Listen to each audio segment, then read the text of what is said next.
Shadow Empire is one of my favorite strategy games. I have played over 350 hours of this game and consumed almost all of the content on YouTube that has been posted for it. So I definitely can say I've got a few hours in this game, many of which have been streamed here on my channel. You can check out my playlist if you'd like to see some gameplay examples. And I have a list here of 7 plus 1 bonus thing that I think needs to be improved to just make the game play a lot better. Number 1, we need to have an option that on a Tech 3 start, we can guarantee that the starting zone will contain a metal deposit. Oftentimes, I find that your entire playthrough is defined by the metal that you are able to start with in your immediate vicinity. If you start on a planet and you don't have a couple extra ruins and or find a metal mine immediately, or maybe you get lucky and there's a weak miner next to you that you can conquer and take his metal supplies, oftentimes it doesn't really matter your strategy. You just are simply not going to have the metal that is required to participate in the game. In a couple of my recent streams, we have been completely defined by our complete lack of metal beyond 1 or 2 starting ruins. And I feel like that's just way too much of a wild card. If you play on tech level 4, you start the game with a metal mine. In fact, I believe it's even built. I usually like to play on tech level 3. I enjoy building up from almost nothing and the challenge of it, but not having the base resource of the game to even get yourself started doesn't really feel like it's so much of a challenge as it's just luck of the draw on your random map. And I don't want to look ahead and see if a map is viable. I want to know that when I start the game, I can at least play through the map in somewhat of a decent fashion. So I would really like to see an option added here. And it probably should be like majors start with a metal deposit in zone, just so that it's fair with the rest of the AI. That's totally fine. It's not about an advantage. It's about the player cannot play the game if they don't have that base resource. Yes, you can ameliorate that somewhat by rolling up with really high ruins or just rapid fire starting and restarting if you don't get a good start, but that doesn't make for a very good story. I would just really appreciate if I could make that call, and it is probably be an option. It doesn't have to have that. I'm sure there's someone out there that just really likes not starting with any metal and the challenge that is, but oftentimes I find that that's, while challenging, it's also just kind of a dead run from the get-go. If you're in a war with a couple miners and you just run out of metal and you can't even produce your units or bullets. Number 2, we need to be able to have an easy way to add our own symbols for factions. I believe on this screen right here, we should basically have a button that says import PNG or whatever file structure is required here. And clicking that will either on here or clicking that will tell you choose a PNG file of these dimensions to add it as a symbol. Yes, I do know that you can go and do some file editing to get your own stuff in there, but it's a little more convoluted than just dragging and dropping a symbol into the file structure. And I really think that would be nice. It's doubly frustrating to me when I kind of have like a faction in mind and like, oh, I want to use like the Minotaur head. The AI gets to choose their symbols first. So it's not even like you can pick one of the cool symbols. You just get the leftovers from whatever the AI didn't pick. So I think it would really add a lot to the roleplay and just the feeling of customization. We can customize our state name and our title and our starting profile. I think you should be able to add that. And I'm not a programmer, disclaimer there, so I don't know how difficult that would be. But from my understanding, I don't think that would be that hard. As long as you define like this is the file size and the file type, being able to make my own PNG to drop in here of, for me, maybe my channel symbol or whatever else I want to put in here would be really appreciated. I feel like that would just add a little something to the customization that the game already offers. Number 3, we need to have a rebalance of demand timers. Oftentimes the demands are frankly ridiculous, but okay, fine, make your ridiculous demand, but it needs to be something that is at least in theory achievable. Oftentimes you'll get a demand like, capture this enemy city within 10 turns. Even if I was able to do that, let's say that the blue in this example doesn't have me completely blocked off, just marching here in 10 turns might be relatively difficult. And this is kind of a close one. We've had much more ridiculous demands. I think there needs to be some sort of modifier between current border and distance or something, or just a blanket across the board increase. Like this should be, in this specific example, like 25 turns to capture this city or something like that. Oftentimes it'll want me to capture some city that's like way over here, and I'm like, I can't even get my logistics there in 10 turns, much less fight a war and capture a city. And that's not even speaking on whether that's a good idea or not. I understand that they can be unreasonable requests, but make it something at least relatively practical. Like when they say it, be at war with a nation, well, at least I can do that one. However, the capture a city by ones, the timers are just horrific. Even the at war ones are pretty bad because oftentimes, like, you need time to get your troops in position to do these things. And if they're going to be more than just a straight, the player takes a penalty with the faction because there's literally no way I can do this ask, I think that it should at least be something that I could at least think about. Like, okay, that's a dumb idea, but I probably could take that in 30 turns. Something along those lines would make demands a lot more interesting. Because as they are right now, oftentimes they're pretty binary. I can do that relatively easy, or there's no chance I could possibly do this. And I think that changing the demand timers is a relatively small balance that could really make a lot more of those, I'm going to say, viable than they currently are. Number 4. I think that all the way down on tech level 3 starts, we should start with the motorbike infantry, at least available to be designed, if not already designed. It doesn't make a lot of sense to me that we understand how to build recon buggies, but we can't understand how to build a motorcycle. Motorcycles also have a bit of a lifespan on them, in that because you cannot upgrade your motorcycles into combat armor, once you get up to Gauss weapons and combat armor, motorbikes mostly become kind of outdated. Yes, they still have some other uses, but frankly, you're oftentimes going to be using the buggies instead. In the early game, buggies act as an early game armored assault vehicle often, in as much as they are recon, whereas the motorcycles I feel are actually more of a recon unit. Yes, they can also fight, I do understand that, but I just find it odd that in some games I've been absolutely desperate wanting to build motorbikes in the early game to not even discover the ability to design one before I've already got like medium tanks. It doesn't make a lot of sense to me there. So I think that they should at least be unlocked as you could design this if you get your model council in as low as the tier 3 start. And perhaps even maybe the recon buggies should not start, you should not start with the recon buggies all the way down in tier 3. Maybe that's a tier 4 start thing. I don't want to go into balance suggestions on that, but I do want to say I feel like motorcycles should be unlocked at the beginning of the game, even if perhaps they are not already designed. They're a cool unit. They have a niche they can fulfill in the early game. However, by the time you often get them, you never get to use them, which is unfortunate because it's kind of a cool thing to be able to use. Number 5, when you do a card or you accept a faction demand to recruit a leader, the leader should show up on the screen. What I mean by that is I'm going to recruit this talent here.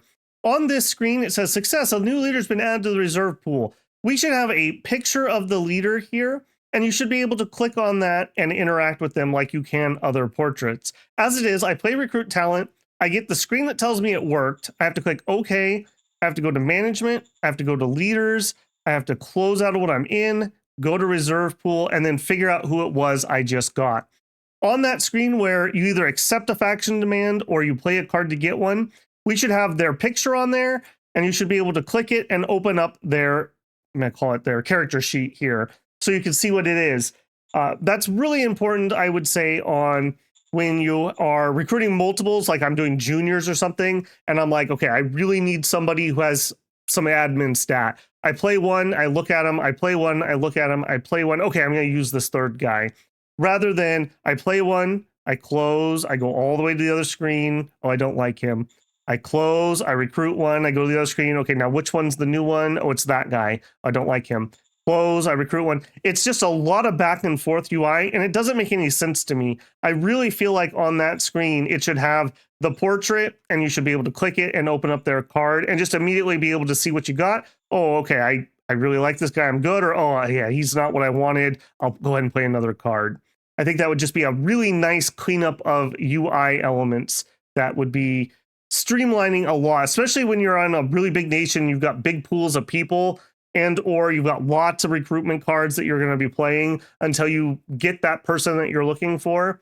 And it would just be so much more convenient than having to go all the way into management and leader. And then, like, let's say I have 6 or 7 people here trying to figure out, okay, who's the new person?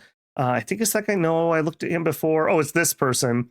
That would just be so much more convenient to have that picture there. And the game already knows who I recruited, obviously. It should be like, you recruited a talent. It's Jimmy John. And there's his picture. I click it and I can look at Jimmy John's card. Number 6.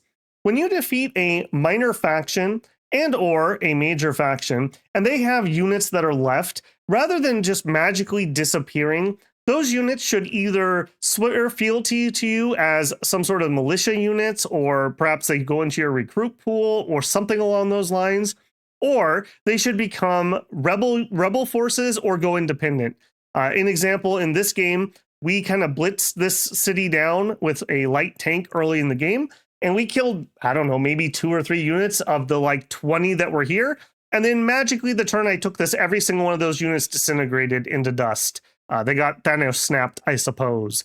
It would be way cooler if some of them decided to join me, and there can be, you know, stats involved with relationship and power, and maybe your profiles that would affect, you know, who's going to join, whether they will or won't. Some of them may decide to become rebel forces that you have to deal with around here. And some of them should just go independent and become raiders or scavengers or slavers or whatever. And that could maybe be based on the culture of the town that we are conquering here. I think that would make that way more interesting than just, hey, I need to blitzkrieg into this city so that everyone disintegrates. Number 7. Now, I know that this is one that Vic is working on, so I'm not going to harp on this too much. However, I think that one of the most interesting things about this game that to me really sets it above other games that are kind of similar is the logistics system. I actually really like the mid-core logistics as a player on the player's perspective. What I don't enjoy in any of the aspects is the AI completely getting to ignore logistics. In this game, Yellow ballooned ridiculously because he started with many of the cities on the map. He was conquering things way out in the middle of nowhere that there is zero chance he had logistics within 20 or 30 hexes of where those units were allowed to be.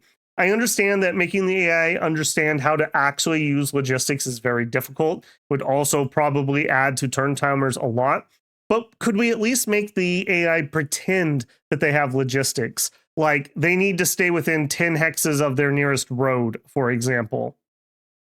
On that same note, the AI gets to build free roads. And I do again acknowledge that that is probably a concession to allowing the AI to play somewhat competitively, let's say. You can see most of this is AI built roads. A player would never do this, even in mid-core logistics. And I'm okay with that in general. My complaint is not only does the AI get to completely ignore the rules of logistics, which I think is one of the more interesting things here, supply lines, being able to supply, let's say, heavy artillery units, is strategic and tactical and interesting. What isn't interesting is the AI getting to build these roads through these heavy, heavy mountain areas. For a player, coming through this mountain is an incredibly difficult proposition. The AI just builds some roads, just some free roads right through it. This isn't even the worst example. In one of my series, season 3, Pravorium Minor Forgotten Wars, we had some like heavy mountain areas, like something like this, that there was basically no way I could get through. I didn't have the industry to build roads through it. I had to basically just claim the edge of it and then work along until I found a way through a valley or a pass to be able to get to the other side. Meanwhile, randomly during this war, the AI would just casually drop some roads and just drive tanks through the mountains and like cut me off. It felt really bad. If they had to play by the same rules for roads, at least insofar as building roads through very difficult terrain, like heavy hills and mountains, perhaps in marshes and dense forest or cloud forest, I think that would feel a lot better. So They could still build their free roads out here where it's in the open, generally speaking, kind of like a player can do. But if the AI wants to build some stupid, like thousands IP road thing through this humongous Himalayan mountain range, I think the AI should have to pay industrial points for that. Now, I could be incorrect. Maybe they have to, but I don't believe that that is the case. And it feels really bad that they get these freebie roads that are completely negating part of the map strategic layer and tactical layer because free road. Like, here's another example. This road didn't exist when I first invaded down here, but the AI wanted to move some tanks through here, so he just added a really expensive road to the front line. Now, a player may choose to do that, but the player's having to pay for it. They're not getting that as a freebie. And this completely changed how this front went when this road appeared in here. So it felt really bad. It feels like the AI is cheating. And again, I understand that the AI is playing by a little different set of rules there, but let's make it a little bit more veiled and feel a little bit more like the AI is playing by the same set of rules. For me, at least, as somebody who plays single player, that would really, really make it feel a lot better to have these interesting terrain areas that are key strategic points for capturing, rather than, oh goodness, I'm gonna have to defend this entire thing because at any moment the AI could just drop a road through the mountains. Number 8, DLC Oceania bonus. This is one I do know Oceania is planned to get a little bit of an overhaul with the way that boats are going to work. So I'm going to give a lot of leeway on that. And this is going to be a little bit of a packed suggestion here. This is both some mechanical changes I would like to see and my suggestion to maybe a mechanic for those boats. Now, this world that I'm on, I do not have Oceania actually enabled. It just happens to be the save I have that had some coastal cities that I could use to kind of talk about it. Number 1, ships. I do think that not having any player created navy was a major drop point for the DLC. I don't think many people enjoy the way that Oceania has handled that. Do I want to have individual ship counters that I move through the ocean?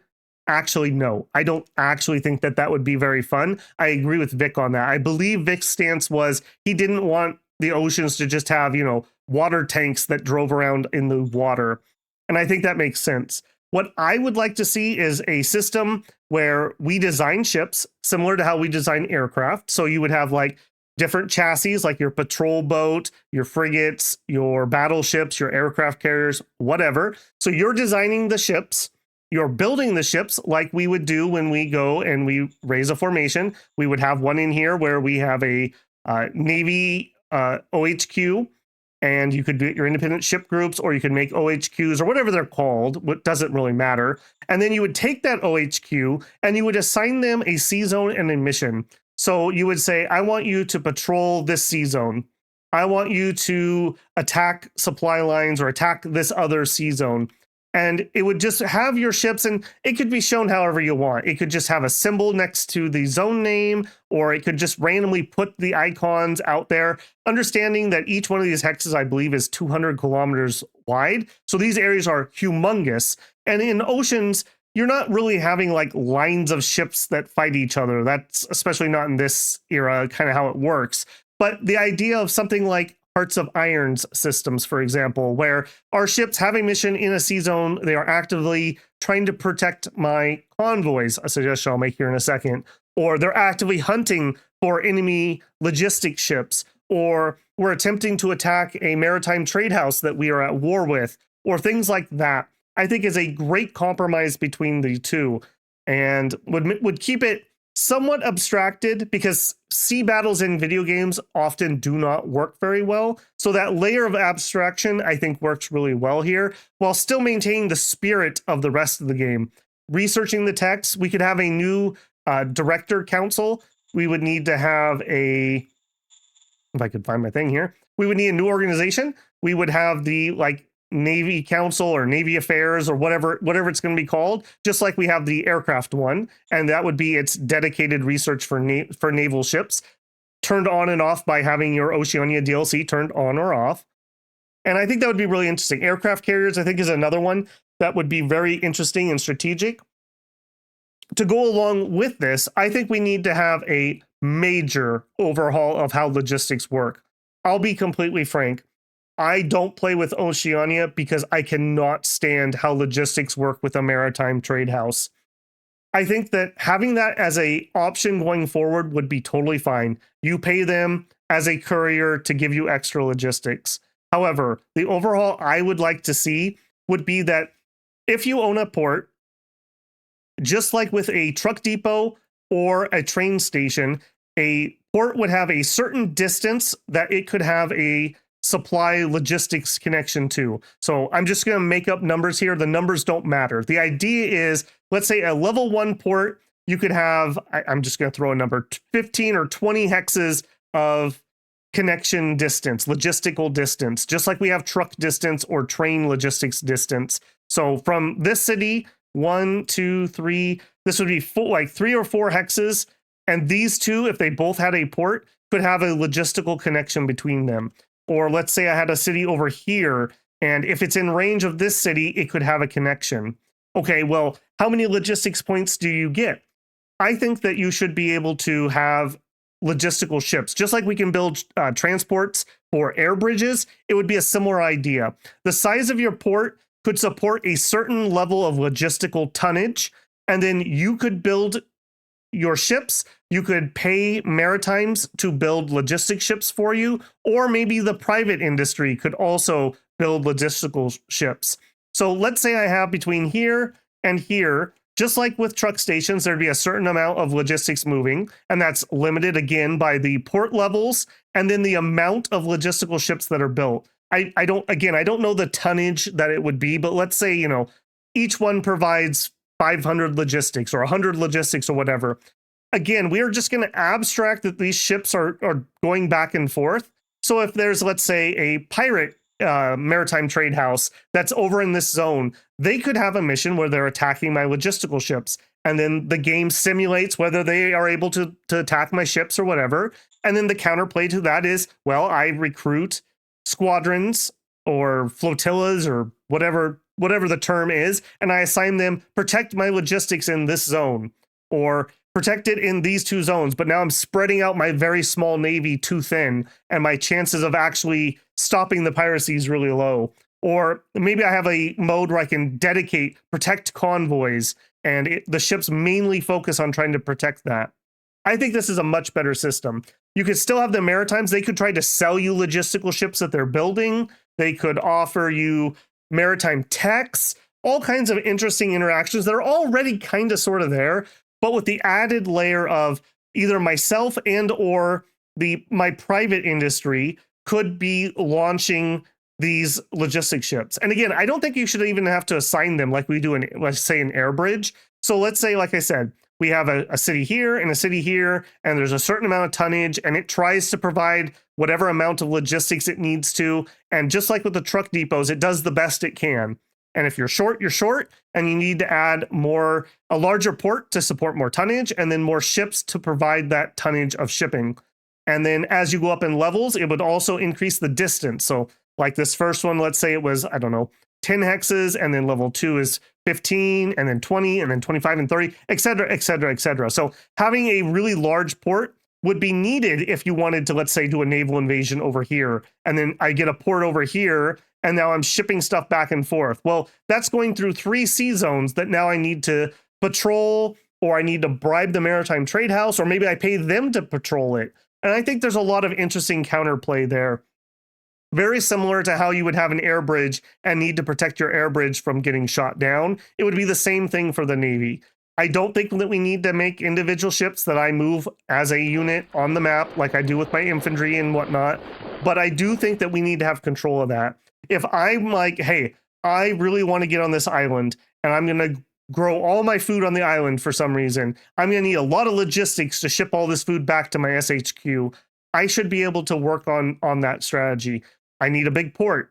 I need the metal to build a bunch of tonnage, or I need a shipbuilding maritime trade house that will build ships for me really cheap that I can commission. Or maybe I sell some of those ships to the maritime trade house, like we kind of already do with the IP sell to them.